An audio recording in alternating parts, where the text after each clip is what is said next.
Nós finalizamos, graças a Deus, finalizamos a exposição do Evangelho de Marcos. E agora eu vou descansar um pouquinho vocês de série. Vamos pregar textos avulso ao longo dos domingos, até eu definir a próxima série de exposição bíblica. Desta feita, meus irmãos, vamos meditar aqui em Colossenses capítulo 3, versos 12 ao 17. O texto diz assim: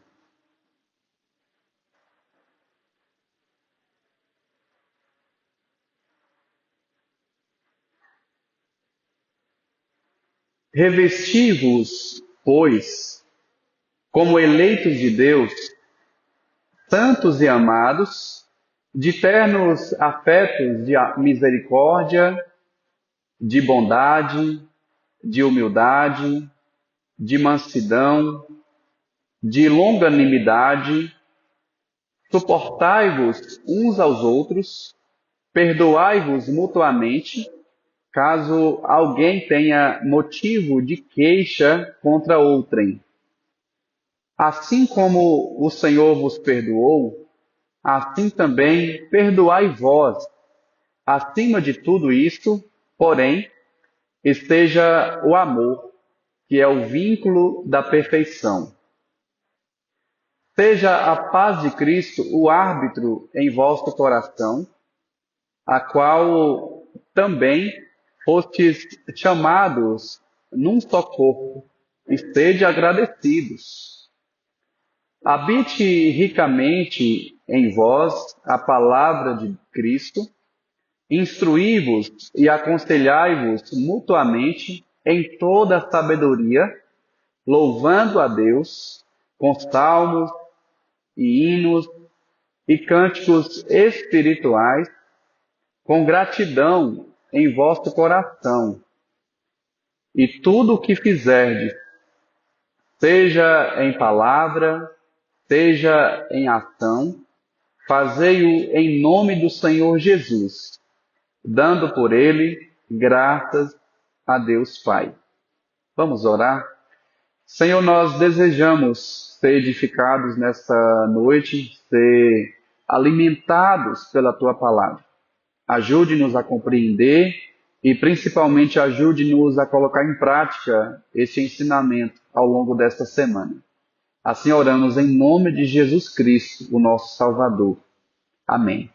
Pode se assentar, meus amados, queridos irmãos.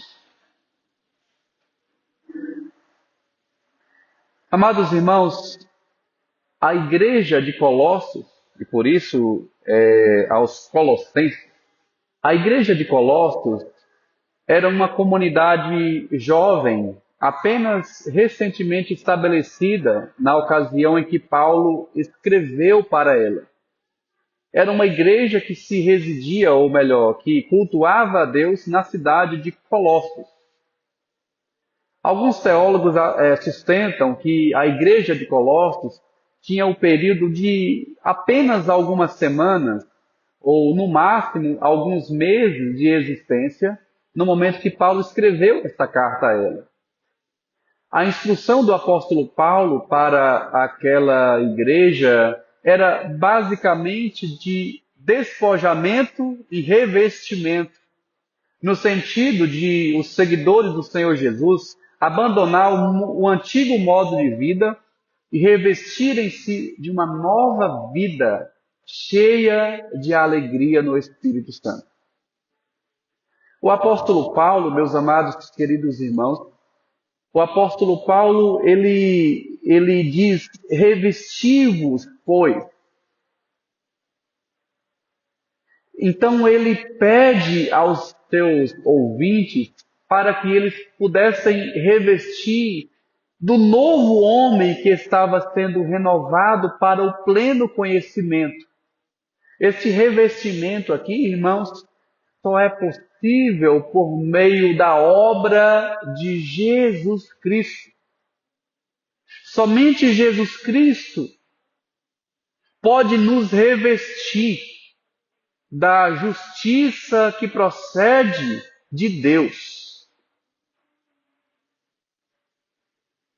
Então, Paulo aqui, quando escreve, direcionado por Deus, ele enfatiza aqui a obra, o resultado de Jesus Cristo na vida do seu povo. A obra de Cristo Jesus tem como um dos resultados a comunhão e a adoração comunitária. É por isso que nesta noite eu quero falar sobre o tema a prática da comunhão e da adoração na Igreja de Cristo. A prática da comunhão e da adoração na Igreja de Cristo.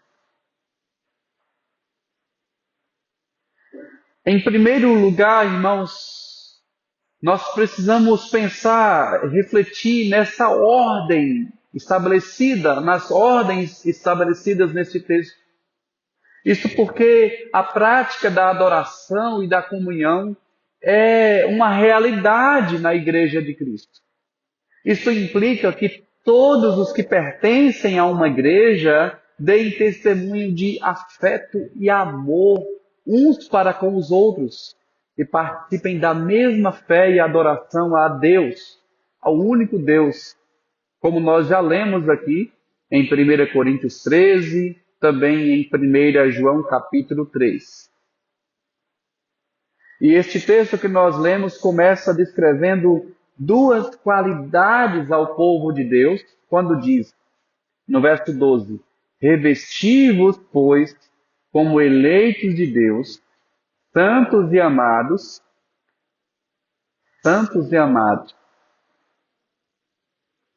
revesti-vos como eleitos de Deus. O que significa eleitos, ou a eleição?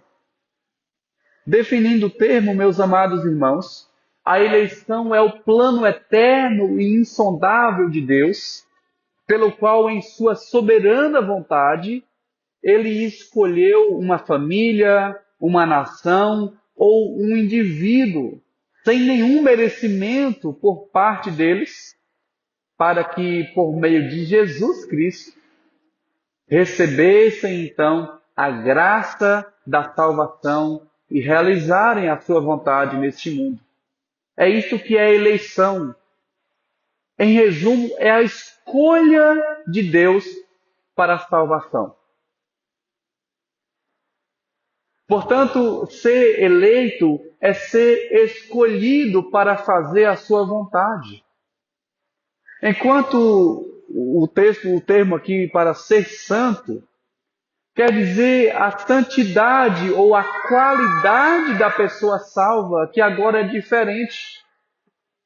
Uma vez justificado por Jesus, uma vez salvo pela graça, a pessoa salva então experimenta um estado de vida diferenciado que nós chamamos de santificação, quando é um processo na vida do cristão. Isso leva as pessoas salvas a afastarem-se dos pagãos, a não seguirem os maus costumes deste mundo, a pertencerem somente a Deus e serem completamente fiéis a Ele. Portanto, ser santo também é ser separado para o serviço do Senhor. E nós veremos pelo menos duas afirmações deste texto sobre a prática da comunhão e da adoração na Igreja de Cristo. A primeira afirmação, ou o primeiro ensino que nós podemos extrair deste texto sagrado, é que a prática da comunhão é uma ordem de Deus. Após a nossa qualificação como eleitos e santos, o texto nos apresenta várias ordens, meus amados ouvintes. É como se dissesse assim, já que vocês são eleitos e santificados, revesti-vos de ternos afetos de misericórdia, de bondade, de humildade, de mansidão, de longanimidade. Suportai-vos uns aos outros, perdoai-vos mutuamente, caso alguém tenha motivo de queixa contra outrem. E o texto ainda continua: assim como Deus os perdoou, perdoai também vós. Aí o verso 14 diz: acima de tudo isto, porém, esteja o amor, que é o vínculo da perfeição. A primeira ordem, aqui no versículo 12, é uma ordem ativa da nossa parte. É aquilo que nós devemos fazer, amados irmãos.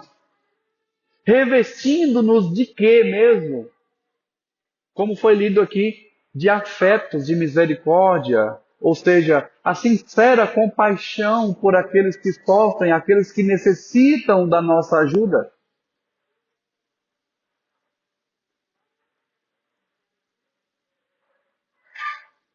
Revestido de mansidão. A Bíblia diz que Jesus era manso. Ele era manso e humilde de coração, como diz lá em Mateus capítulo 11, verso 30. Mateus 11, verso 30.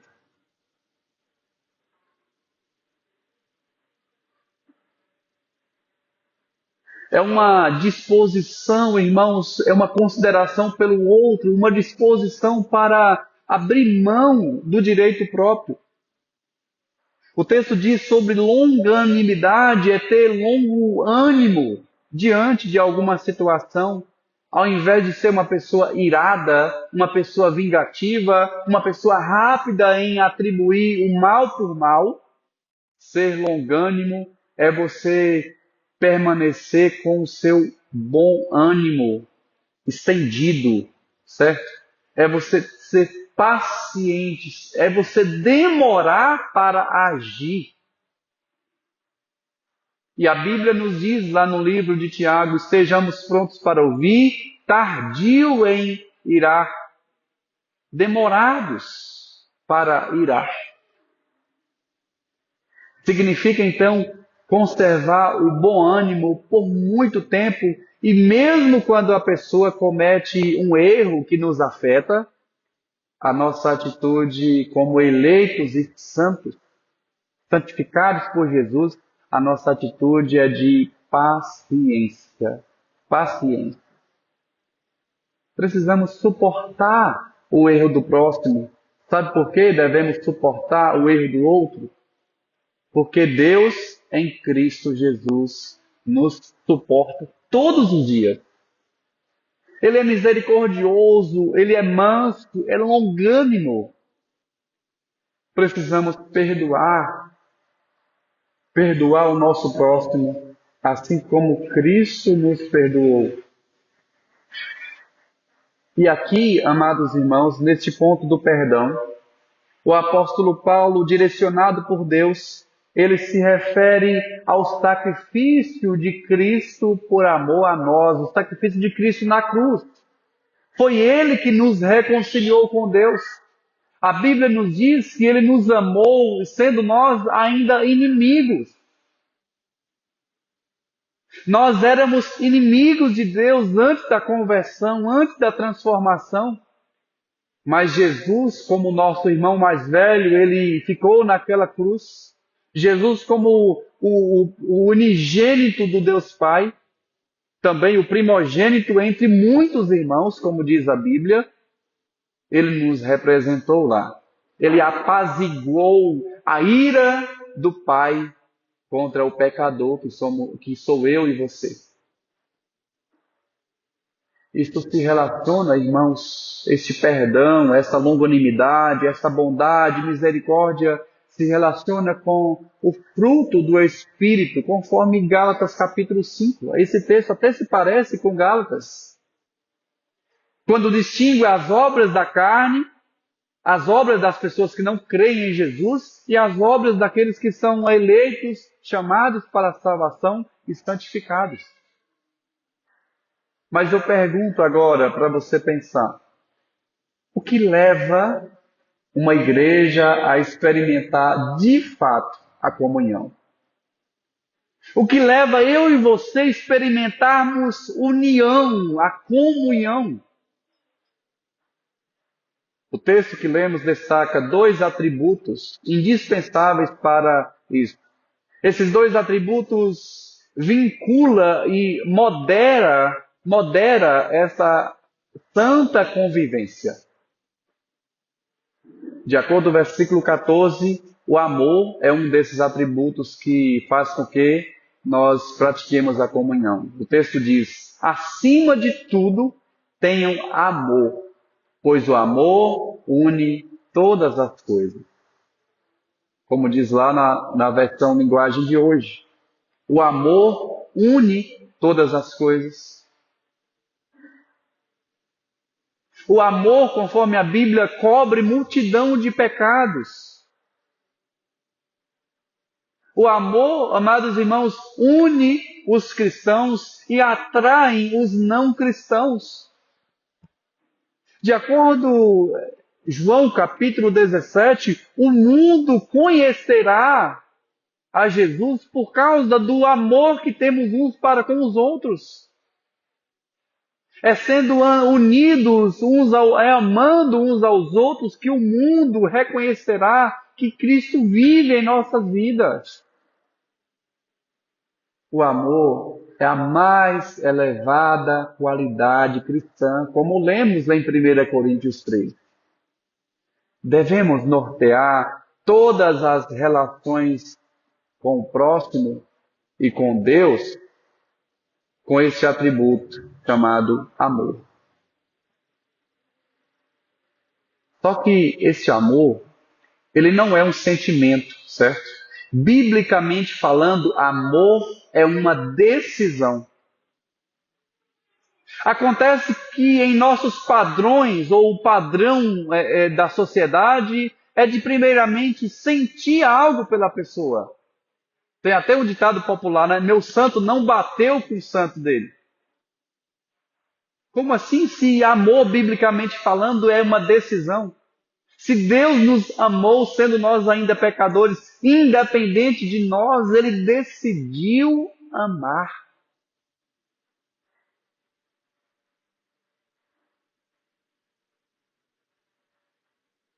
O amor cristão é muito mais do que um sentimento, é uma decisão. Além do amor, outro atributo que leva uma igreja a experimentar de fato a comunhão é a paz. Aqui no versículo 15, as duas primeiras sentenças do versículo 15 diz assim: seja a paz de Cristo o árbitro em vosso coração, a qual também fostes chamados em um só corpo. Queridos irmãos, a verdadeira paz é uma dádiva, é um presente de Deus alcançada e mantida através do sacrifício de Jesus Cristo. De acordo com Colossenses, Jesus fez a paz. Ele nos trouxe a paz. De acordo com Colossenses, através da cruz de Cristo, toda a relação de pecados que era contra nós, que nos era prejudicial, foi então rasurada, foi rasgada e encravada na cruz. Por isso que não há mais nenhuma condenação para aqueles que estão em Cristo Jesus. O processo inteiro da santificação e aperfeiçoamento dos crentes serve então para nós aproximarmos a nossa participação nesta paz de Deus. A paz traz renovação em nossos relacionamentos humanos. Quando você e eu entendemos e experimentamos a paz de Deus, nós concedemos esta paz em todos os nossos relacionamentos. Porque se vivemos, irmãos, encurvados debaixo dos nossos erros, debaixo da guerra, jamais poderíamos erguer-nos para perdoar os outros, para viver em paz uns com os outros.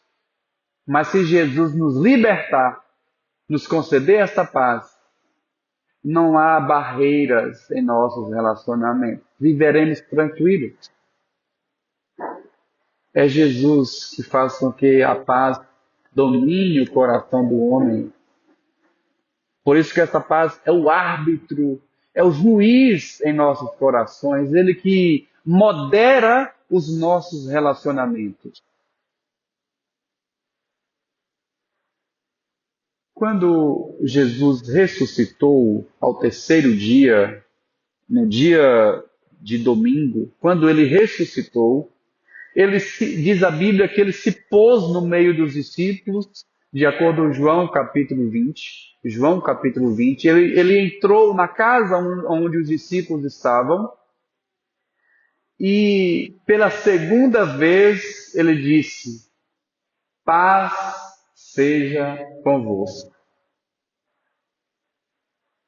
Ele disse para os discípulos: paz seja convosco. Se de alguns retiverdes os pecados, são-lhes perdoados. Se de alguns vocês reterem os pecados, esses pecados são retidos. O que Jesus quis dizer nessa palavra em João capítulo 20? Ele quer dizer que a paz que nós recebemos dele é a paz que nós não devemos reter para nós mesmos, mas entregar aos outros, vivendo em paz. O principal benefício que a paz traz é a harmonia do homem consigo mesmo. Pense nisso. O principal benefício que a paz traz é a harmonia minha comigo mesmo. Se eu estiver bem comigo mesmo, bem resolvido, se eu estiver tranquilo, eu vou trazer tranquilidade em meus relacionamentos. Você já parou para pensar que muitas vezes você reage de acordo você está sentindo? Muitas vezes nós reagimos porque no nosso coração há uma ação pecaminosa. Reagimos por causa da ação que temos no coração. Mas quando experimentamos a paz, o principal benefício que nós temos é viver em paz conosco. Depois, esta paz, ela se externaliza com os nossos relacionamentos, mas principalmente a paz que temos, ela nos leva a viver tranquilos com o nosso Deus e Pai. É uma paz que vem do alto, uma paz vertical, para nós usá-la horizontalmente, usarmos com os nossos semelhantes, em casa, com os cônjuges, na relação com os nossos filhos, que tem sido tão difícil às vezes.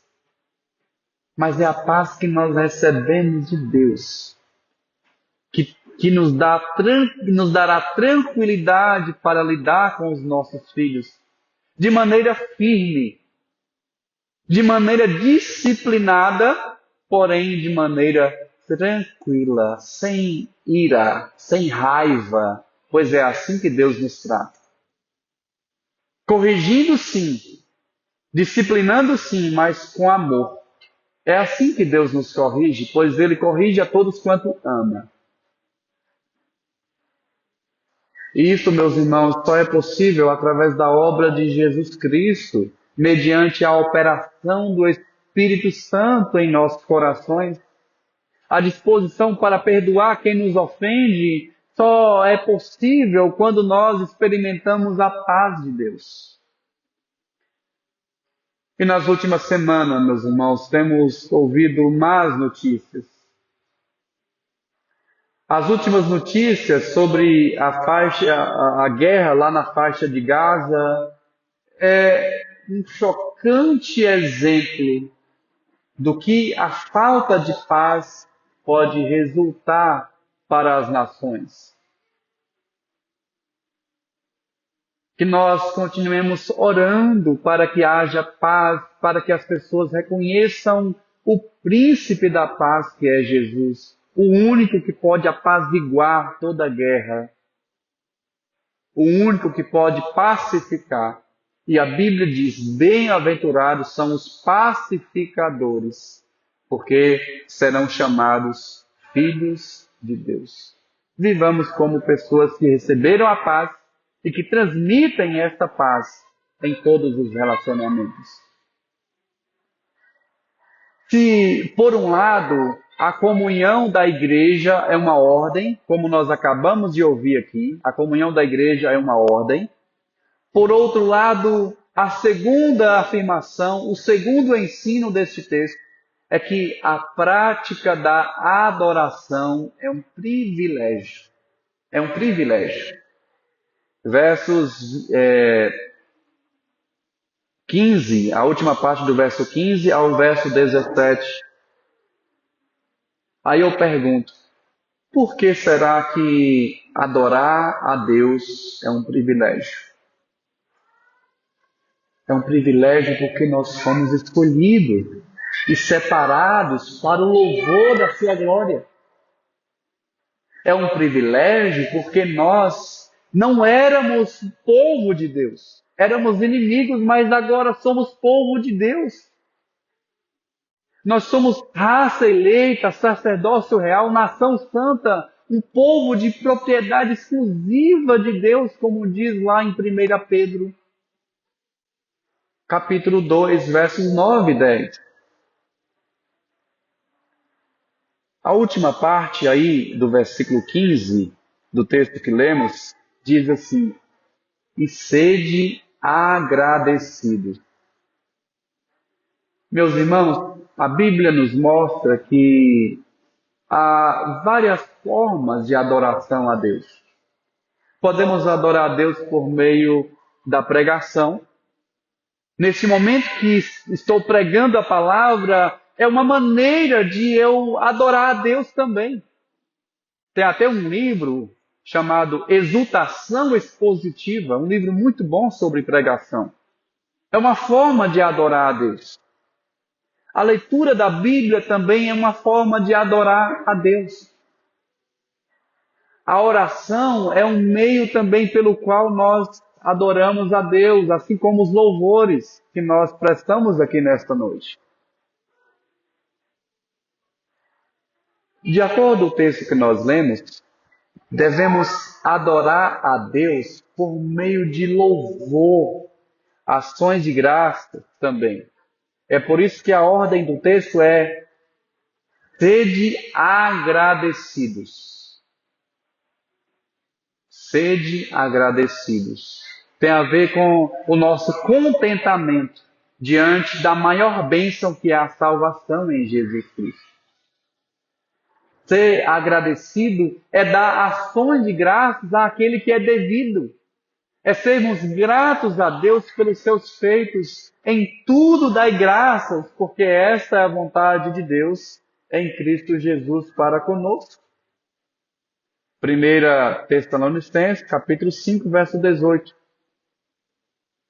Em tudo dai graças. Às vezes é difícil a gente agradecer por tudo.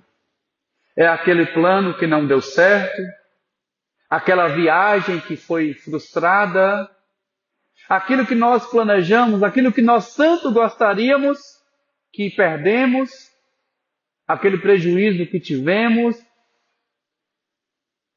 Mas se a Bíblia diz que em tudo devemos dar graças, é porque nós não perderemos se nós obedecermos a esta ordem. Porque lá na frente veremos como foi bom ter acontecido isso. Deus nos deu algo muito melhor. O que leva uma igreja à prática da adoração e ações de graça? O que leva uma igreja a viver assim? De acordo com o texto que lemos, a palavra de Cristo é que leva uma igreja a viver em glorificação ao nome de Cristo. O texto no verso 16 diz: habite ricamente em vós a palavra de Cristo. Instruí-vos e aconselhai-vos mutuamente em toda sabedoria, louvando a Deus com salmos e hinos e cânticos espirituais, com gratidão em vosso coração. Observe que mais uma vez diz sobre gratidão aqui, sede agradecidos com gratidão em vosso coração. Irmãos, a Bíblia é o registro que nos leva a viver dessa forma. A Bíblia nos leva a viver de maneira a glorificar ao nome de Cristo Jesus. E o texto aqui, no verso 16 que eu li, fala que existem inúmeras formas através das quais nós adoramos a Deus. Mas isso não se restringe ao momento na igreja.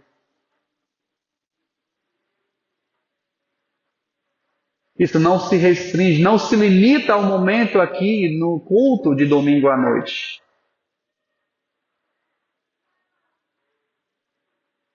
Olha aí na sua Bíblia para você ver.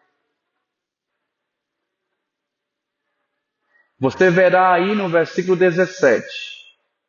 Colossenses capítulo 3, verso 17.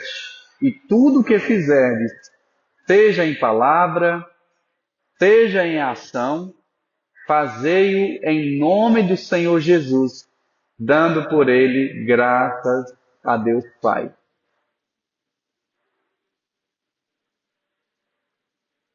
Dando por ele graças a Deus Pai.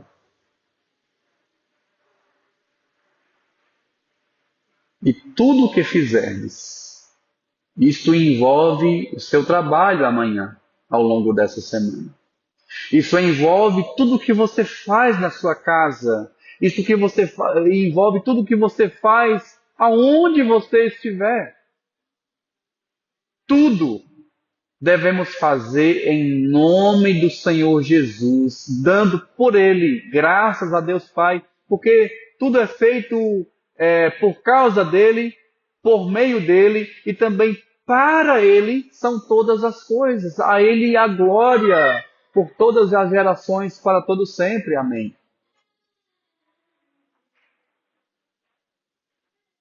Então, de acordo vimos aqui,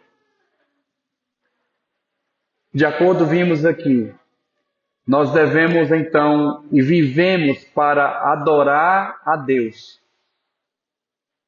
e para viver em comunhão. Para isso que nós nascemos. Foi para isso que nós nascemos.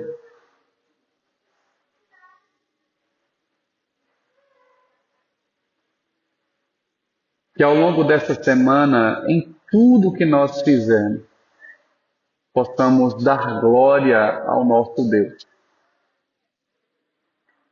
Tudo que fizermos ao longo desta semana, devemos fazer para a glória de Deus. Isso nos leva a algumas aplicações, irmãos, no final dessa pregação. Quanto àqueles que já são salvos em Jesus Cristo, devem então fazer uma análise perante Deus, se realmente tem tido uma postura de uma pessoa chamada e santificada, como o texto de hoje traz, ou falou essas qualificações. Como eleito de Deus, santos e amados. O que se espera daqueles que são salvos em Jesus Cristo, o que espera de nós é que vivamos conforme a prescrição divina, como esse texto ordena. Não devemos, amados irmãos, nos amoldar às paixões das pessoas que desconhecem a verdade. Não deixemos de oferecer perdão àqueles que nos ofendeu. Isso porque Deus nos perdoou e devemos atribuir o perdão também aos outros. Estender o perdão. Devemos perdoar também. Devemos ser afetuosos em todos os nossos relacionamentos, com mansidão, tendo longanimidade, tendo o amor como o imã que atrai pessoas a nós, que nos faz viver em harmonia, conforme este texto, o amor que é o vínculo da perfeição. Que a paz de Cristo seja o árbitro, o moderador em nosso entendimento. E quem já foi salvo já sabe que não é uma questão de opção, mas de obediência a essas ordens divinas. Quanto a você que me ouve, que por algum motivo veio aqui hoje ou está ouvindo esta pregação, a você que ainda talvez não entendeu que a comunhão e a adoração é uma ordem e também um privilégio, essas palavras que eu disse aqui nesta noite só vão fazer diferença, só vão fazer sentido para você se você ouvir internamente o chamado de Cristo para a salvação.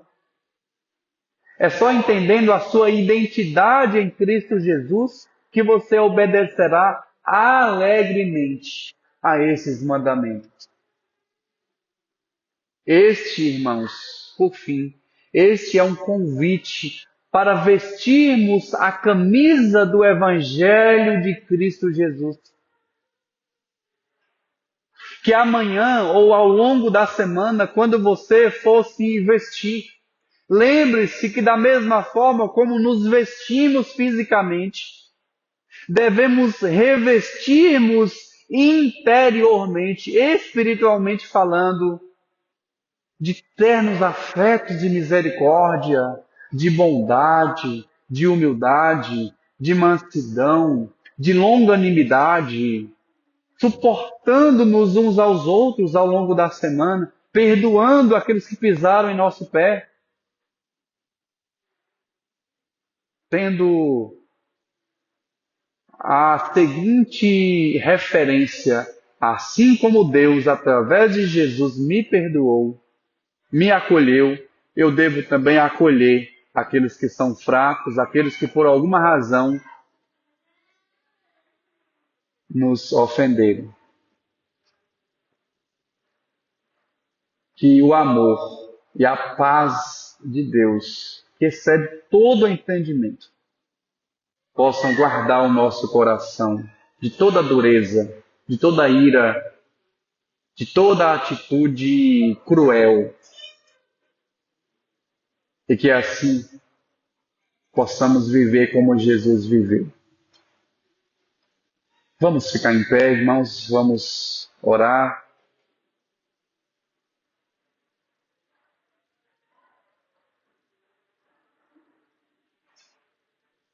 Feche seus olhos.